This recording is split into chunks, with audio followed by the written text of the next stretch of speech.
Hi there, folks. Saber4. Got a couple of decks for you today. We are going to be looking at Admiral Piet from the Jump to Lightspeed. Here I've got him paired with Vigilance, and in the next couple of slides I'm going to show you Piet paired with Aggression. We'll start off with the Vigilance deck. Wanted to kind of take a quick look at this one. Really what we tried to do here is to get some early game ground units that can kind of help stabilize your early board while we get to our ramp cards. Piet is a nice leader for this because he allows us to really get into our space arena, which is where we want to be earlier. His action is, as a leader side, is to take your action, exhaust him, and play a capital ship from your hand for one less. When he is deployed as a unit, he is a static ability of play a capital ship from your hand for two less. Before I move to the next slide, I want to kind of point out here we have 12 different opportunities for ramp in this deck. We have our super laser tech, we have resupply that we're familiar with. We have our resupply carrier, a new ship. It is a capital ship from Jump to Lightspeed, which means that it can be played with Admiral Piet either for 5 or for 4, depending on his status at the time. And then we have the Arquittan's assault carrier, and that is another capital ship, meaning that it can come in the turn after Piet flips if he is still on the board. Ambush its way in as a 7/8 space unit, so a pretty sticky body that will eat up a space unit and create a resource. So it's a nice little addition and a really a thing that we're going to see in both of the decks today. We'll move on here to some of the key cards. I've got Admiral Piet on his unit side a little bit bigger. He is an Imperial official in command, 5 resources to flip, 2/7 body, and each capital ship costs 2 less. And then a couple of kind of play lines that I like. Krennic plus Piet yields a Chimera for 4 resources.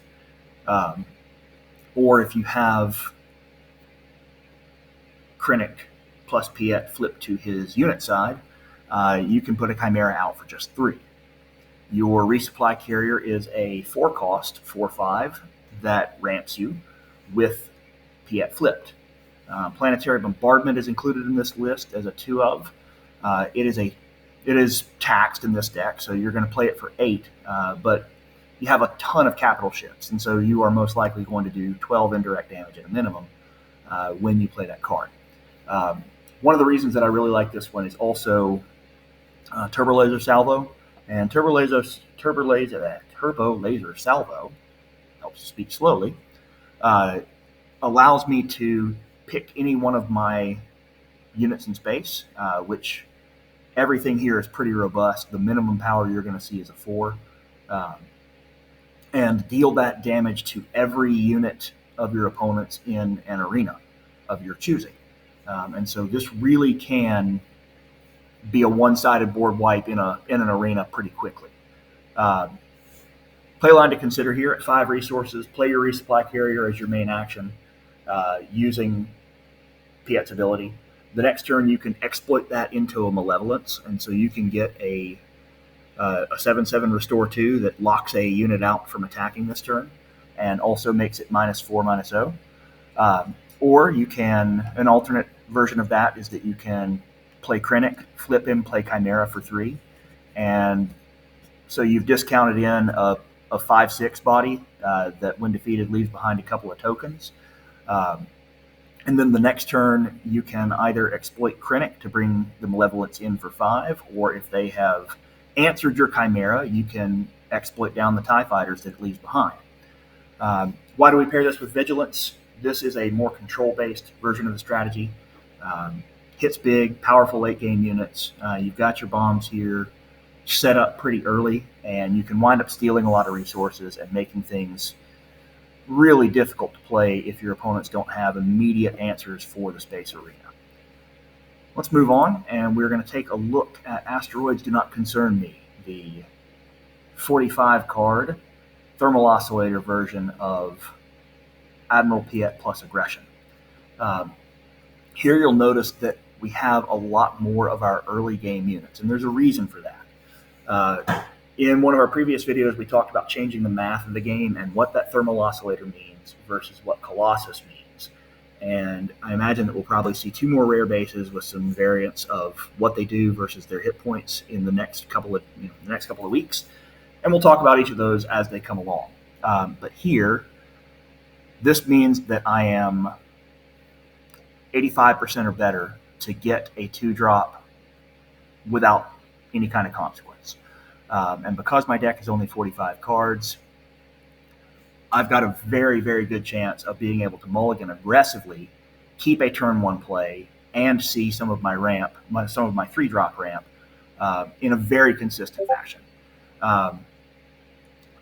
Everything that you see on that top row is a 2-drop, and the Outlaw Corona is a 2-drop. I'm not sure that I like the Outlaw Corona very much in the blue deck because it ramps my opponents. But here, as a more aggressive play line, I can drop that thing out there, have a 3/5 body in space that people have got to work around while I have the opportunity to either play a super laser tech or play a resupply the next turn without any difficulty. Rook is here as a answer in the ground unit. So is Darth Vader and a reinforcement walker. But our big hits here, and the reason why we want to wind up playing this in red, is to play Ruthless Raider. Piet on the board allows basically everything Ruthless Raider and on to come in with ambush, which means that my resupply carrier with Piet flipped comes in for 4, ambushes as a 4/5 body in space, and if it clears a little bit of something and ramps me, I'm perfectly fine with that. Ruthless Raider is even better. Ruthless Raider is going to ambush in as a 4/6 body, deals 2 damage to a base. If I need to take out a big space unit, this could conceivably do 4 damage to a base and deal 8 damage to a unit. And so this can clear out something like the new Boba Fett it's not Slave One. But the new Boba Fett in his Fett's Fire Spray. So the new Fett's Fire Spray that has that's the 4-cost Fire Spray, this will clear it immediately.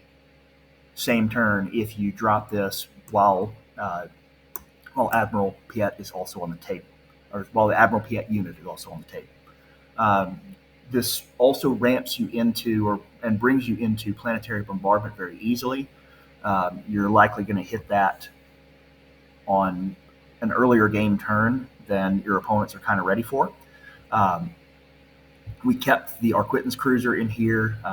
We were able to keep Turbo Laser Salvo in here, and we were able to get our way to the new Devastator, which, again, coming in as a 9/6 ambush, but I get to direct for indirect, is really, really solid.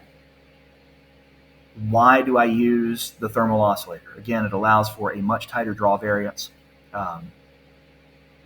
I don't have to use as many 2-drop cards to assure myself of an early board. And I can very aggressively mulligan for my ramp because with 6 3-cost ramp, I have a very, very high percentage to draw that in my opening 6+6. So if I have to mulligan, I'm almost assured to mulligan back to a 2-drop and to have ramp in that every single time. That lets me get out ahead and stay ahead, and as we're seeing with Admiral Piett here, when I can be ahead on ramp and add something that breaks curve of capital ships, I can be in a really solid position really quickly. A couple things to add here. I did make some concessions here for the sideboard. In the sideboard, I put in things like Avenger, because Avenger can come in essentially untaxed as long as Piett is on the table. I put Hunting Aggressor in here. I put Relentless in here. Realistically, if you're using Piett and using him correctly, there's no need for timely intervention. And Daring Raid is kind of another way to get rid of some sticky ground units if you need to. But concessions here, if you really want some pop on the late game in your ground, drop a Crate Dragon in place of one of those, or drop an Emperor Palpatine in place of one of those, or replace both of them. And you're going to be able to hit big in space, and as your opponent is trying to answer your big threats, you're ramping. And your acquaintance cruiser is ramping for you. That's a wonderful card in this deck. You want to come out and answer space threats? Fine. Fantastic. Here's a 7/8 ambush that just ate and gave me a ramp. If I played it for 6, so be it. But that meant that it got me up to the ability, or even if I played it for 7, so be it. That means that if I played it for 7, I have the ability to Emperor Palpatine the next turn. If I played it even on curve, then and it ate something, then I'm ready to play Crate Dragon the next turn. So both of those bombs are in there that can really help you secure a game at the end. Anyway, that's the 2 decks for today. I'm going to be working on some stuff for my own PQ coming up this next week. I may be able to get back and take a look at some cards as we get more spoilers. If you liked this, please subscribe to the channel. Share it around with your friends. Give me some comments, other things like that. Would love to hear back some feedback and just kind of know what your thoughts are on these. Anyway, Saber 4, we'll see you later.